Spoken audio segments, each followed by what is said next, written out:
রয়েছেন অম্বিকানন্দ মহারাজ, তার সঙ্গে কথা বলবো। কি বলবেন? দেখা যাচ্ছে ইসকনকে ফের তোমার টার্গেট করা হচ্ছে বাংলাদেশে, কি বলবেন? দেখুন, বাংলাদেশে মৌলবাদীরা ওখানে কোনো সংখ্যালঘু ধর্মীয়ভাবে যারা ওখানে রয়েছেন, হিন্দু, খ্রিস্টান, বৌদ্ধ, জৈন, শিখ, পার্সি, কোনো অমুসলমান, কোনো ধর্মাবলম্বী কোনো মানুষকেই ওখানে থাকতে দেবেন না।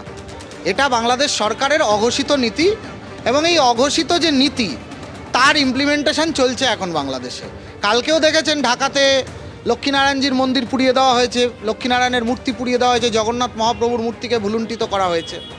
তো বাংলাদেশের এই যে সার্বিক চিত্রটা, রাষ্ট্রশক্তিকে কাজে লাগিয়ে যে অমানবিক একটা সরকার চলছে, সেই অমানবিক সরকারটাকে এখন আমাদেরকে বসে বসে সহ্য করা ছাড়া আর কোনো উপায় নেই, এটুকুই বলা যায়।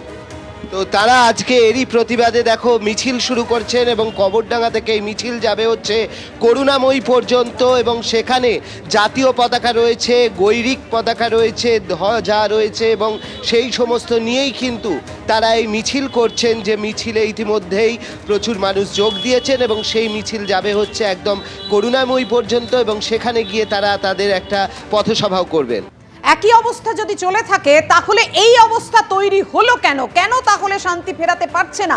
আসলে তারা মানতেই চাইছে না যে বাংলাদেশে এই অস্থির অবস্থা তৈরি হয়েছে, বাংলাদেশে হিন্দু ও সংখ্যালঘুদের ওপর লাগাতার অত্যাচার চলছে, আর এই অত্যাচারেরই প্রতিবাদে এবার আপনাদের সামনে রাখবো যে মিছিল, প্রতিবাদ মিছিল, দিকে দিকে সেই প্রতিবাদ মিছিল। আমাদের সঙ্গে রয়েছেন আমাদের প্রতিনিধি অর্ণব মুখোপাধ্যায়। সরাসরি চলে যাব অর্ণবের কাছে। অর্ণব,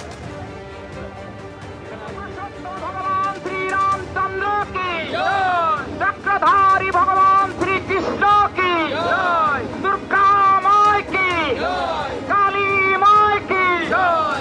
আজকের এই সনাতনী জাগরণ ঐক্যমঞ্চে বাংলাদেশের তরফে ভারত বিদ্বেষী বক্তব্য কিন্তু এখনো অব্যাহত, এবং সেই আবারও নাম উঠে আসছে বিএনপির যুগ্ম মহাসচিব রুহুল কবির রিজভী। এবার মমতা বন্দ্যোপাধ্যায়কে আক্রমণ করেছেন তিনি। বাংলাদেশের শান্তিরক্ষা বাহিনী পাঠানোর দাবিকে কটাক্ষ করেছেন রিজভী।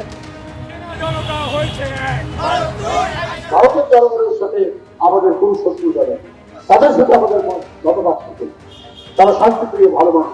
কিন্তু তাদের কিছু নেতা যারা সেকুলার হলো, আমরা মমতার প্রতি আমাদের শ্রদ্ধা ছিল। মমতা বন্দ্যোপাধ্যায় উনি বোধহয় কি বলে যে সেকুলার, উনি ধর্মনিরপেক্ষ, সেখানে প্রত্যেক ধর্মগোষ্ঠীর মানুষ তার কাছে আশ্রয় পায়। তিনিও বললেন বাংলাদেশে শান্তিরক্ষী বাহিনী জাতিসংঘের পাঠানো দরকার। তো বাংলাদেশ আপনি কি একটা বক্তব্য কোথায়? আপনাকে সবাই জানে আপনি ধর্মনিরপেক্ষ মানুষ, কিন্তু আপনাদের প্রত্যেকেরই মনের গভীরে কঠোর হিন্দুত্ববাদ আপনাদের চুলে রাখে, এইটা আজকে প্রমাণিত। আপনি এও জানেন না যে অন্য দেশে জাতিসংঘ বাহিনী অন্য দেশের লোক ওটা দাবি করতে পারে না।